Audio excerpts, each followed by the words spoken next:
Nos acompaña hasta ahora Andrés Nieto, analista de seguridad de la Universidad Central de Colombia. Señor Nieto, una buena tarde, gracias por estar con nosotros hoy. Muchas gracias por la invitación. Un saludo para toda la mesa de trabajo y, por supuesto, para quienes nos ven.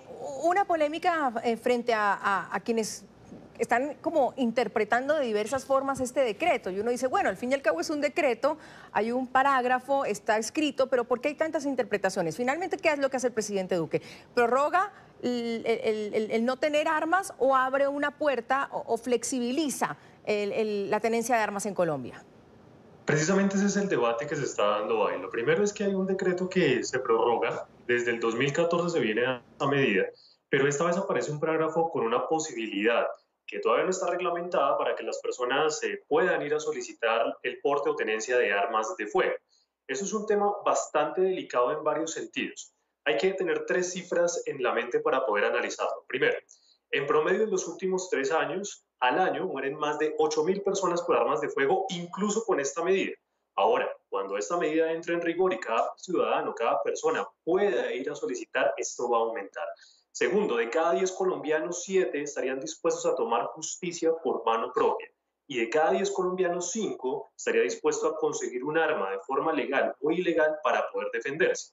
Y cuando cruzamos estas tres variables, estos tres datos, hay que también que cruzarlos con unos estándares internacionales. Y es que veamos que en algunos espacios, en algunos territorios donde se ha flexibilizado esta situación y los ciudadanos logran armarse con estos elementos de fuego, hemos encontrado desde situaciones como las de Estados Unidos, donde hay balaceras, donde hay masacres en colegios, cines, espacios deportivos o espacio público, o ajuste de cuentas que queda a la justicia de cada uno de los ciudadanos o ciudadanas.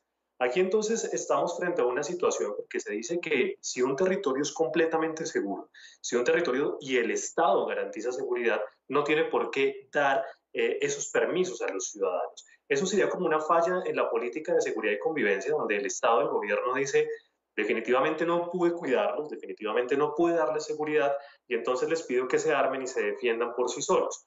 Aquí hay que decir que es el Estado y el gobierno quien debe garantizar la seguridad y no los ciudadanos, o si no terminamos accionando armas cualquiera en la calle y no en las necesidades o en las posibilidades objetivas de accionar esta arma. Claro. Al año, Sí. cada persona en este país mueren cerca de 1.000 personas por balas perdidas y eso que están prohibidas. Ahora imagínense cómo aumentaría si se flexibiliza y se aumenta la posibilidad de tener armas.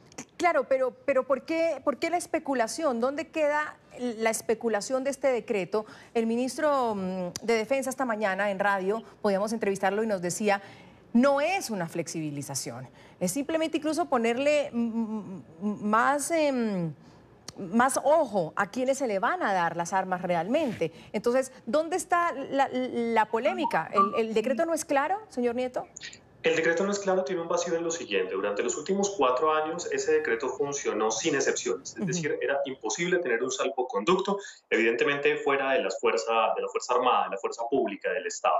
Pero hoy se abre esa puertica. Entonces, entramos en el terror de quizás pensar cómo sería esa puerta. Tendremos que ver cuál va a ser la reglamentación de esta normativa para ver cuál sería el punto a punto, los requisitos que debería cumplir un ciudadano para que se le dé.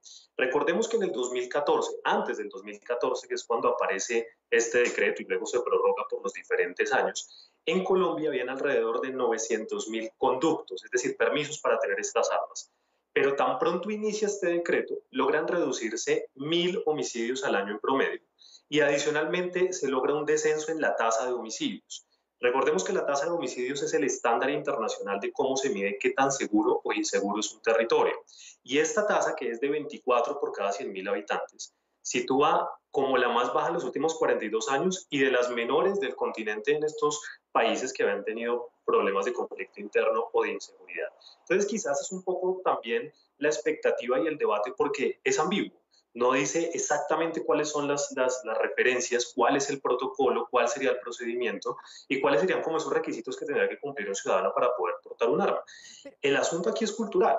Y es que lastimosamente en Colombia la pregunta sería si estamos habilitados social, cultural y psicológicamente para tener un arma y accionarla Claro, pero frente a ¿no termina quien siendo el lo mismo necesita. decreto que tenía el presidente Santos en sus años? ¿No termina siendo ese mismo decreto? Lastimosamente por este parágrafo no, y es precisamente por lo que ustedes acaban de decir. Queda ambiguo, queda abierto jurídicamente hablando. Tendríamos que esperar cómo se va a reglamentar y cuáles serían los requisitos para esos ciudadanos. Insisto que el problema es cultural y es porque lastimosamente quizás esas personas que luego accedan a armas terminan accionándolas en temas que no son para un arma o un disparo.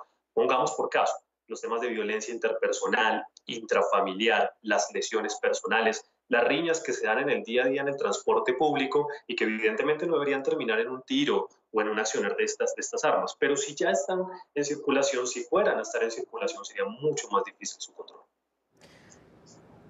¿Cómo es que hoy por hoy en Colombia se abre este debate del porte de armas, señor Nieto? Es decir, un proceso de paz, una guerrilla que entró en una negociación de paz, y el tema de hoy, 26 de diciembre y del fin de semana de Navidad, es que el gobierno de Iván Duque está flexibilizando el porte de armas, mientras que el mismo ministro dice, no señores, no estamos flexibilizando, leamos bien el decreto, lo que queremos es normarla de mejor forma. ¿Por qué entra el tema de porte de armas a debate en Colombia? Por varias situaciones. Uno, desde hace 5 años en promedio, nosotros tenemos que las muertes violentas en este país ya no están dadas por grupos delincuenciales, mayoritariamente hablando, por supuesto, o grupos criminales, sino por 3 razones. Uno, los ajustes de cuentas, que están ahí las cuestiones económicas, las famosas deudas de honor familiares y o las venganzas. Dos, evidentemente el tema delictivo, donde las personas terminan siendo afectadas por el hurto común, particularmente el hurto a celular que está disparado en este país hace 2 años.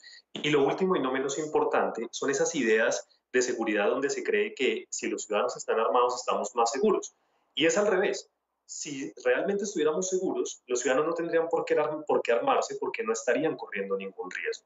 Adicional a esto, lo que ustedes dicen es fundamental. Hay un panorama de unas negociaciones que terminan con las FARC. Y hay que hacer también un paralelo entre la cantidad de armas que ellos entregaron y la cantidad de armas que han sido incautadas por delitos como el hurto a personas, como el hurto a automotores, viviendas, motocicletas, que llega a triplicar la cantidad de armas que entregó las FARC. Es decir, a mí me preocupa, y creo que varios sectores académicos y que hemos analizado, es que aquí hay una circulación de armas a la cual no se le ha prestado atención y quizás eso sí requiere un decreto urgente. Estamos hablando del tema del mercado negro de armas, donde se consiguen armas en este país de 200.000 pesos y que son armas que no sabemos exactamente cuáles son sus alcances en daño al resto del cuerpo. ¿Por qué? Porque son armas que son hechizas, que son creadas de forma artesanal, que quizás son adecuadas de todas estas armas de tipo deportivo, de tipo de ocio, que son para balas de plástico y demás, pero que terminan siendo adecuadas para que puedan resistir proyectiles de fuego. Eso sí requiere hoy atención inmediata, porque el delincuente de a pie no nos va a pedir permiso o un salvoconducto para tener un arma, sino que las compra en el mercado negro. Hoy se dice, por organismos internacionales, que en Colombia circulan más de 2.500.000 armas de este tipo, hechizas, de mercado negro o que no están autorizadas. Es exagerado decir, como lo ha dicho uno de los ex candidatos presidenciales hoy en su Twitter, que esto es volver a las épocas del paramilitarismo, que eso es lo que está haciendo el gobierno. Es exagerado, pero también hay que tener algo de razón en este sentido, y es que muchos de los grupos al margen de la ley, no le pongamos nombre hoy, aunque sabemos que algunos grupos de paramilitarismo y otros grupos al margen de la ley delincuenciales, iniciaron con salvoconductos o con permisos para luego tomar justicia por mano propia. Evidentemente, luego se hicieron al mercado negro de estas armas y se armaron estos grupos para terminar haciendo justicia por mano propia, las famosas limpiezas sociales y las famosas amenazas para diferentes situaciones con las que ciertos grupos no estaban de acuerdo. Entonces, preocupa es que el ciudadano de a pie pueda tener un arma y que no tenga hoy la conciencia social, la conciencia familiar y la responsabilidad incluso psicológica para poder saber en qué momento debería accionar o en qué momento no debería hacerlo. Entonces terminamos esa merced de ciudadanos de a pie que quizás tienen armas y en el peor de los casos las lleguen a accionar más por ira que por necesidad. Vamos a agradecer a Andrés Nieto, él es analista de seguridad de la Universidad Central de Colombia. Gracias por acompañarnos, Andrés, muy amable. A ustedes, muchas gracias por la invitación.